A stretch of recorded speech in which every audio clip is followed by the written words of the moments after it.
Bonjour à tous, je m'appelle Lewis Wallace, je suis coach de golf professionnel et j'ai le plaisir d'être en compagnie aujourd'hui de Raphaël Jacquelin. Salut Raphaël. Salut Lewis. Joueur du Tour européen, nous sommes tous les deux fiers ambassadeurs de Garmin Golf et on est sur le parcours de Maison Blanche aujourd'hui, juste à côté de la frontière suisse. Et on est sur le parcours pour parler un petit peu performance. Et plus particulièrement aujourd'hui Raphaël, une des choses que je voudrais te demander, c'est la routine de jeu. La routine de jeu, comment est-ce que tu prépares un coup pour prendre la meilleure décision possible? On est avec le Z82 qui est le télémètre de chez Garmin.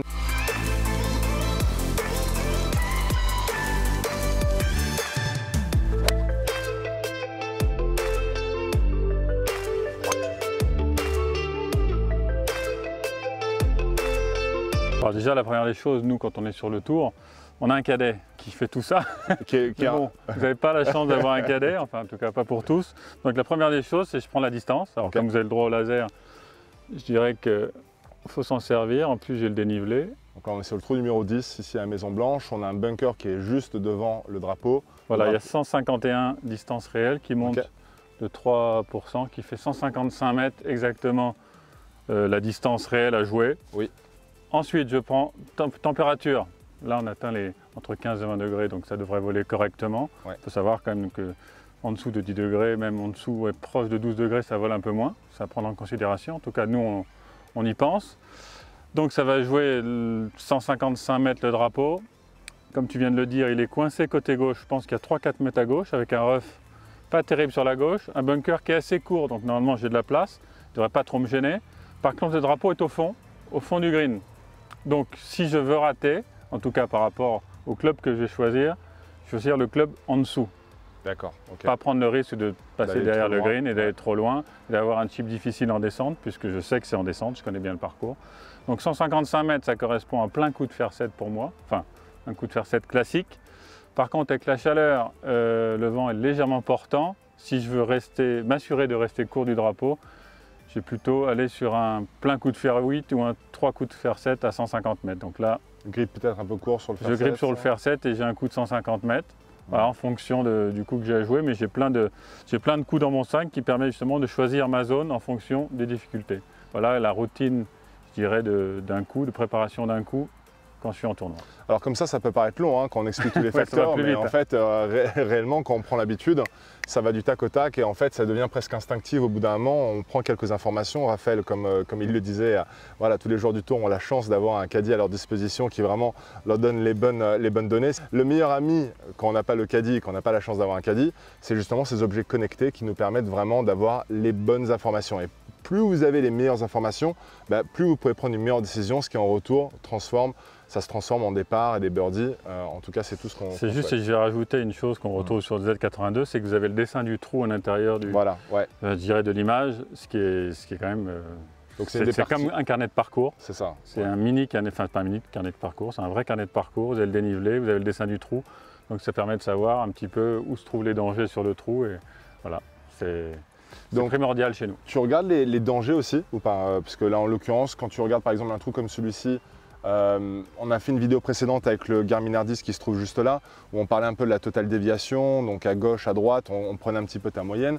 Mais en l'occurrence, quand tu connais ta moyenne, quand tu regardes la Z82 quand tu viens t'entraîner, est-ce que tu regardes le début, milieu, fond de green ou est-ce que tu t'appuies uniquement sur le drapeau, tu regardes où il est? Alors je regarde pour commencer la distance réelle qu'il y a à jouer et ensuite j'affine mon choix par rapport, je dirais, au trou, au dessin du trou qui est sur le côté. Et quand je vois que le drapeau, comme aujourd'hui, il est au fond, et en fonction du coup que j'ai joué, comme je disais, j'ai joué plutôt court. Choisir un club plus court pour m'assurer d'être sur le green et d'avoir un peu temps monté, ce qui sera le cas sur ce trou-là. Enfin, voilà, après, on peut bien sûr prendre des risques, mais en tout cas, on en est conscient, plutôt que de prendre simplement la distance et jouer vers le drapeau.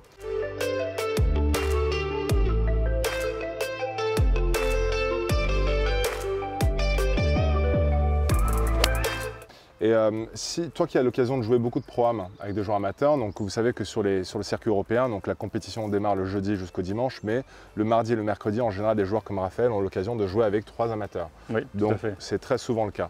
Donc quand tu joues avec 3 amateurs toutes les semaines, quelles sont les erreurs en termes de stratégie que tu vois finalement ces amateurs faire? Il y en a beaucoup.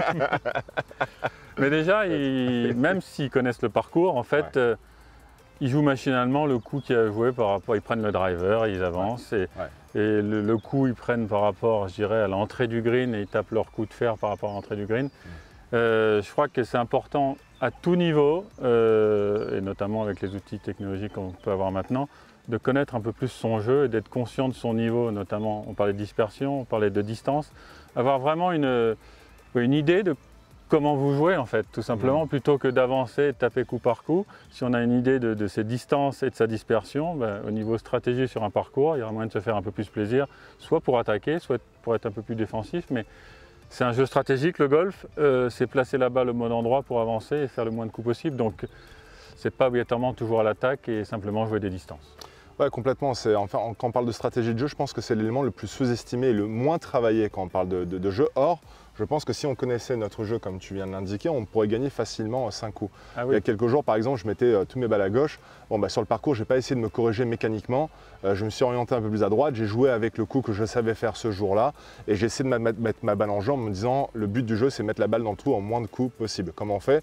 En connaissant son jeu, en connaissant la stratégie, et peut-être justement de travailler sa stratégie en regardant tous les éléments et pas juste de dire bah tiens j'ai telle distance au drapeau, donc mon meilleur coup pour cette distance-là, c'est ce coup-là, mais sans forcément connaître sa déviation, sa moyenne de coups manqués, de prendre tous les éléments en compte. Bon si je suis un peu court, il y a un bunker en jeu, je ne suis pas forcément à l'aise dans le bunker, donc prenez en compte toutes ces choses-là. La Z82 fait partie des seuls télémètres au monde où il y a la carte qui est intégrée dans le télémètre. Donc ça, c'est vraiment une chose qui est hyper originale dans un télémètre. Donc en l'occurrence, vous regardez la carte à gauche, donc vous pouvez vraiment voir toute la stratégie de jeu. On peut placer aussi sa distance au drive, moyenne, entre guillemets. Une fois que vous avez fait justement votre moyenne au drive, moi j'ai placé mon arc de cercle à 250 mètres et en fait sur tous les trous de n'importe quel parcours que vous allez retrouver, il y a ma distance de 250 mètres. Où est-ce que ça me met sur le parcours quand je vais taper un drive à 250 mètres. On peut en jouer une, Raphaël, là? Oui, bien sûr. Tiens, je vais te le prendre dans les mains. Ouais, quand même. Moi, je vais faire ton caddie. Donc j'ai dit 155, il faudrait rester plutôt court. Ouais. Là, on va essayer d'envoyer un gros 8. Ok, est-ce que tout à l'heure, tu étais plutôt sur le... J'étais sur le petit 7, on va changer. C'est ça, hein, c'est 155. Ouais, alors moi, oui, 155, absolument. 151 le drapeau coincé gauche, j'ai joué par le milieu un peu fort. Donc ça, pareil, quand vous regardez la distance, important de prendre le dénivelé en considération. Il y avait 151 mètres au mât, il m'a calculé plus 4, donc 155. Ça fait une différence quand même de 4 mètres qui est au niveau, pour Raphaël, au niveau de jeu de Raphaël, c'est quand même très important. 4 mètres, c'est... Donc là, faire 8, plein 8, 145, vent légèrement portant. Pas grand-chose, mais ça porte, il fait beau. Par le milieu du green, un peu à droite du drapeau, et ça devrait revenir... parce que je tapais un peu plus fort.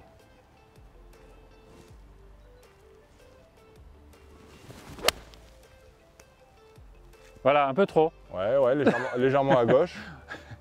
Donc là, je vais avoir le fameux chip compliqué.